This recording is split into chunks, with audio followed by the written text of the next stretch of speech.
Here we are playing Resident Evil 5. This is a brand new demo that we've created specifically for E3. What we're seeing here is Chris Redfield, returning hero in action. It's been 10 years since Chris was caught up in all the bad stuff that happened in Raccoon City. As you can see, over the last 10 years, Chris has been working out. He's a little buffer. Also belongs to a new organization. It's called the BSAA. And Chris has left stars behind and is working on a more global perspective. Chris has come to this town in Africa called Kijuju, and he's tracing the source of the virus back to its roots. And he's come to this small town and discovered that the population is being forcibly infected against their will by some mysterious organization. So the RE5 storyline is going to tie together elements from the entire Resident Evil series. We're in Africa following the storyline that was kind of exposed back in Resident Evil 3 and also in Resident Evil Code Veronica. So Chris has come here and he's been partnered up with a new character to the series, Sheva Alomar, who actually belongs to the African branch of BSAA. Here's Sheva here.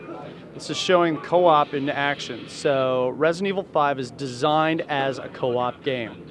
At the Microsoft press briefing on Monday, we showed online co-op for the very, very first time, and people were genuinely excited. There was actually an outburst of spontaneous applause, which we found intensely gratifying. So the good news is that players will be able to connect through the PlayStation Network or Xbox Live, find each other, and jump into games and help each other out. But if you don't have a buddy or you don't feel like being social, the game is going to fill in with some pretty rock-solid AI on Sheva. You can see even at this early stage, Sheva has jumped up or has been tossed up to the area above, and she's providing cover fire for Chris while he's facing this oncoming rush of infected guys. Sheva's now come down off the rooftop, and she was actually using her AK-47 for a while to dust off these guys. But her AI is actually really smart in this non-connected co-op version. She'll be doing things like giving you ammo as she picks it up, healing you if you get into tight spots, providing cover for you, all sorts of really smart things. It'll be good for people when they're playing alone or together. This is something really exciting. We're seeing some of the destructible environments in Resident Evil 5. You no longer have to open a door and hope to God that there's not something on the other side that wants to suck your brains out through your ears. You can actually now put a few rounds through a door and see what's happening on the other side before you risk life and limb.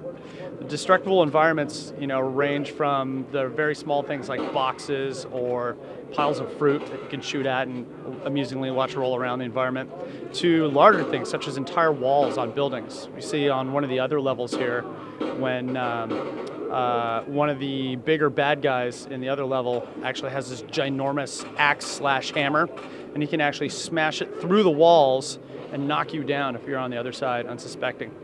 So here we're about to see another action point. Here is co-op happening. So Chris is called Sheva, and what he's going to do is he's going to toss her over to the other side. Sheva now has to work her way down the building across the street, because this building Chris and Sheva are in, the door is locked at the bottom. So as Lindsay is playing here from Chris's perspective, what he's going to have to do is first take care of that dude, and then he's going to jump down to the level below. He's going to switch over to his sniper rifle. He's actually going to provide cover fire for Sheva on the other side. And that's a satisfying explosion. Now Sheva she's a very good shot. She's a tough cookie on her own, but she can be quickly overwhelmed by the hordes of infected that are pouring up through the stairway. So if Lindsay could actually get a headshot, clearly we need to play some more, he could be taking these guys down. So you can see he's a major assist to Sheva here, and you can see how this is going to work out in co-op. So now that Sheva's kind of cleared out the room a little bit with Lindsay's assistance, she's actually going to run downstairs because she needs to come help Chris get the door open on the other side. So Lindsay's now going to run Chris Redfield downstairs, and he'll be able to provide cover fire for Sheva from the bottom floor. You'll see he'll actually be able to stick his gun out through the vents here and help pick off any bad guys who come along while Sheva's working her magic. There's some more destructible stuff, and Lindsay's lining up on that barrel. You gotta love those explosions. Sheva's going to be running down momentarily, and she's going to be helping Lindsay here by actually shooting the lock off that door. That door is, you can't get through on this side because it's locked on the outside right there. And Sheva is going to wander down, and oh, that's not good. Lindsay's going up for a little up-close knifing action. Yes, bullets always work better. Here she comes. Shoot it, baby. There she goes. There she goes. She's actually tough enough to kick a lock off a door. That's not something you usually see. So Lindsay's now going to head right up these stairs and make his way to freedom.